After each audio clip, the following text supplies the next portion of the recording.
Salve, salve pessoal, sejam bem-vindos a mais um vídeo aqui do canal O Malho. E hoje eu queria fazer um breve comentário sobre o futebol espanhol, não o futebol espanhol como um todo, né, como um conjunto geral, mas um comentário sobre a seleção espanhola, o futebol da seleção espanhola, futebol organizado, futebol de um meio-campo triturador, né, um meio-campo dominante, meio-campo que oferece diversas possibilidades de jogo. Taticamente é o melhor futebol da Copa. Taticamente é o futebol que, assim como o futebol apresentado em 2010, é o futebol que mais apresenta resultados de maneira coerente, ou seja, apresenta resultados bons ao longo de diversos jogos, ou seja, mesmo que foi preciso de fato haver uma evolução da seleção espanhola dentro da Copa, né? Porque no primeiro jogo contra Cabo Verde você teve 0-0, com o goleiro de Cabo Verde fazendo uma atuação que não foi uma atuação milagrosa, mas foi uma boa atuação contra a seleção espanhola. A seleção da Argentina, vejo que para essa final que já está definida,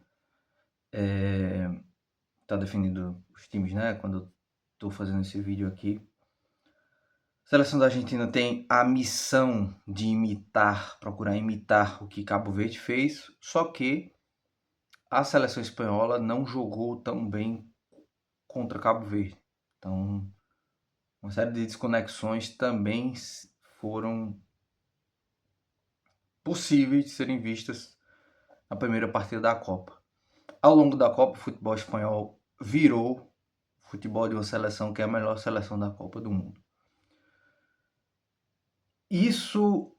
Essa postura da tática contra a individualidade dentro do futebol, ou seja, a coletividade tática contra a individualidade, grandes individualidades dentro do futebol, sempre se mostrou um futebol muito anti-heróico, difícil de fazer grandes manchetes sobre o futebol, porque o futebol, embora seja um esporte coletivo, as narrativas dos heróis sempre aparecem, e os comentários esportivos, os ensaios, as colunas, as obras que se produzem falando sobre as conquistas na história do futebol, das seleções, dos times, sempre buscam os grandes heróis, os capitães, etc. A não ser que o time em si tenha uma atmosfera, o clube em si já tem uma atmosfera de que o clube mesmo já é um herói ou já é uma coisa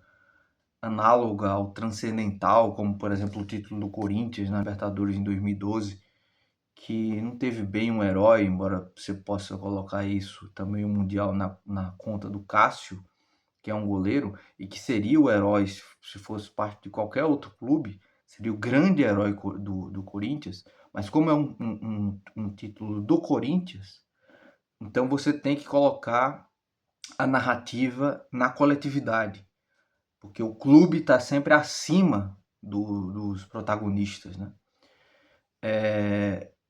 No sentido do Corinthians e no sentido do espírito do time do Corinthians.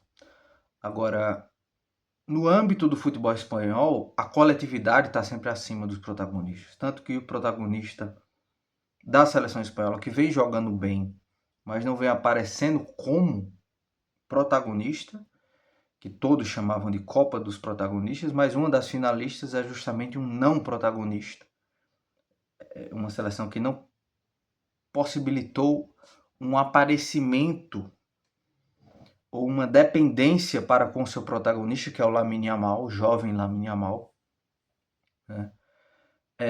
Justamente porque a coletividade é esmagadora. A coletividade espanhola é esmagadora.